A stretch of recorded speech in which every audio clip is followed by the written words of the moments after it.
नमस्कार। अलका विजिता शुक्ला चैनल में आप सभी का बहुत बहुत स्वागत है। जब कोई बार बार नीचा दिखाने की कोशिश करे तब क्या करें? बार बार आपकी बातों को झुठलाया जाए,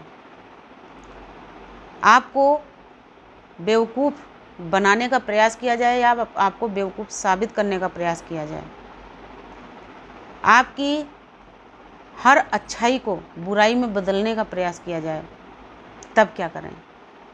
वास्तव में ये स्थितियाँ बहुत ही कठिन होती हैं। कहने को तो बहुत आसान होता है, ध्यान मत दो, परवाह मत करो, लेकिन जिनके ऊपर बीतता है वास्तव में उनके लिए ये जो समय होता है पहाड़ जैसा ही होता है।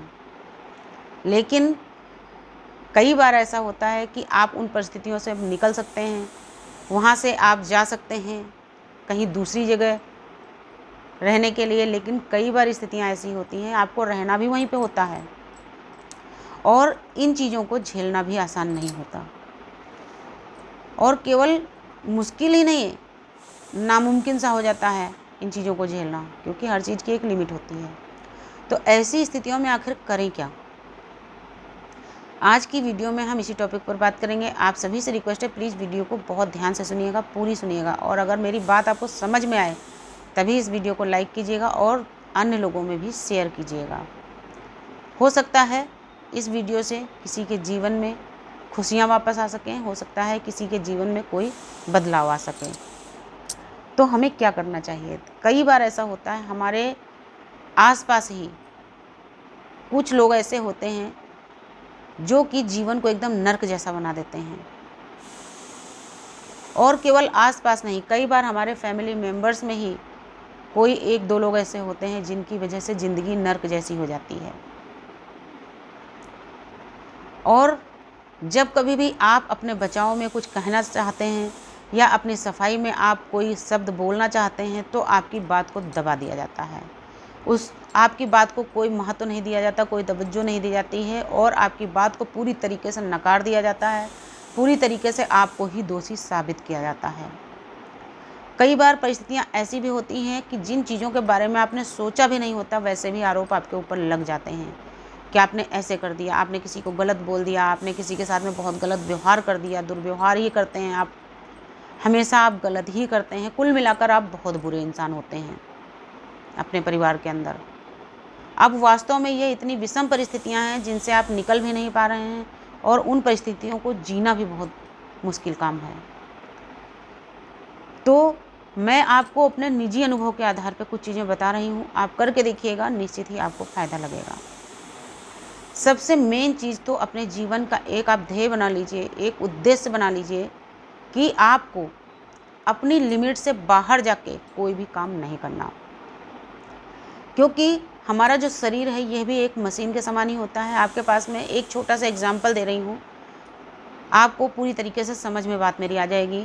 अगर आपके यहाँ कोई एक सिलाई की मशीन रखी है, उसमें भी आप घंटा 2 घंटा लगातार सिलाई करते हैं तो उसकी आवाज़ कभी कभी तेज़ हो जाती है और वो जो मशीन होती भारी चलनी शुरू हो जाती है।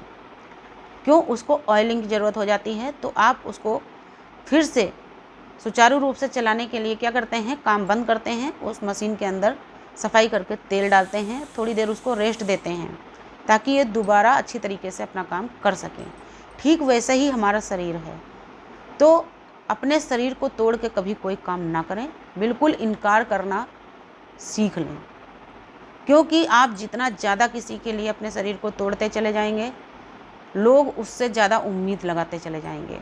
और अगर आप किसी से ये उम्मीद करते हैं नहीं, आप अपने को तकलीफ़ दे के, अपने शरीर को तोड़ के, अपनी इच्छाओं को मार के कभी किसी को खुश कर पाएंगे, तो ये आपकी मूर्खता से ज़्यादा कुछ नहीं है।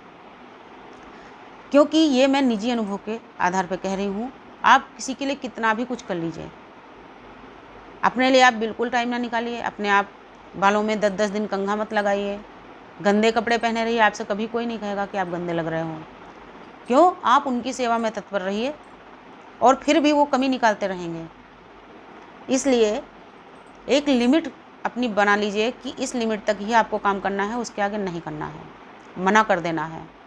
उसके अलावा जो चीज़ें आपको बुरी लगती हैं उनका विरोध आप तुरंत कर दीजिए। क्योंकि आप शुरू से अगर विरोध नहीं करते हैं और एकदम से जब आप अंदर से भर जाते हैं और फिर जब आप विरोध करने का प्रयास करते हैं तो आपकी जो भाषा होती है, आपकी जो लैंग्वेज होती है, आपकी आवाज़ होती है, वो तीखी हो जाती है। और जब आप तीखी आवाज़ में कोई बात को कह देते हैं तो उस बात का मतलब ही बदल जाता है। इसलिए शुरू से ही गलत चीज़ का विरोध करना सीखिए, क्योंकि शुरू से अगर आप गलत का विरोध नहीं करेंगे तो आपको उस हद तक दबा दिया जाएगा जहाँ से उठना या उभरना आपके लिए बहुत मुश्किल हो जाएगा। अगली चीज़, आपको किसकी बात को सुनना है, बर्दाश्त करना है, किसकी बात को नहीं बर्दाश्त करना है, ये चीज़ भी आपको तय करनी होगी। हर रिश्ते की एक लिमिट होती है, हर रिश्ते की एक मर्यादा होती है। फिर वो रिश्ता कोई भी हो, चाहे आपके माता पिता के साथ हो, आपके भाई बहन के साथ हो, आपके हस्बैंड के साथ हो, आपके सास ससुर या अन्य के साथ में हो, हर रिश्ते की एक लिमिट होती है। उसकी एक सीमा रेखा निर्धारित कर दीजिए कि आपकी लिमिट यहाँ तक है, इसके आगे अगर आप बढ़ेंगे तो हम बर्दाश्त नहीं करेंगे।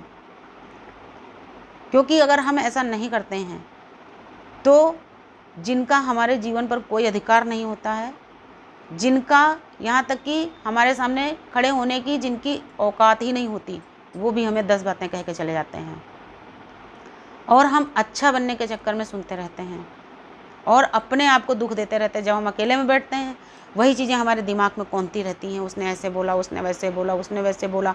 हम अपने आप को परेशान करते रहते हैं, कहीं ना कहीं हम अपने आप में चिड़चिड़े होने शुरू हो जाते हैं, हम डिप्रेशन की स्थितियों में चले जाते हैं। सालों साल लोग डिप्रेशन की दवाइयाँ खाते रहते हैं, लेकिन नहीं, हम अच्छे बनेंगे इस चक्कर में हम अपने आप को ख़त्म कर देते हैं। तो अपने आप को ख़त्म नहीं करना है, क्योंकि आप खुद को ख़त्म करके भी अच्छे नहीं हो सकते। आप किसी की सोच नहीं बदल सकते। अगर किसी ने आपके लिए अपनी सोच को ही बुरा बना लिया है तो आप उसकी सोच पे खरे उतर नहीं सकते जीवन में कभी भी।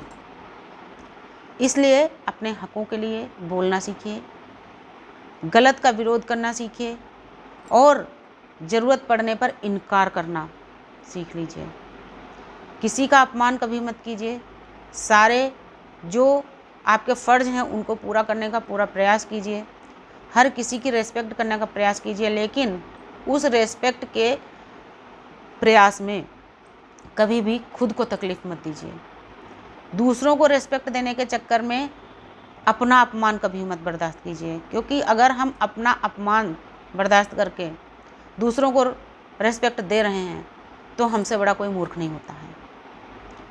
हम दूसरों को भी रेस्पेक्ट देंगे और हमें रेस्पेक्ट चाहिए भी। जीवन का ये उद्देश्य होना चाहिए। ये मैं अपने निजी अनुभव के आधार पे कह रही हूँ।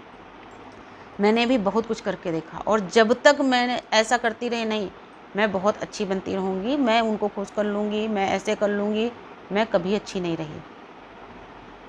और जिस दिन से मैंने अपने लिए सोचना शुरू किया, तो मैंने आपको पहले ही बताया, पहले आप बहुत बुरे हो जाएंगे, लेकिन धीरे धीरे सारी चीज़ें नॉर्मल होनी शुरू हो जाती हैं।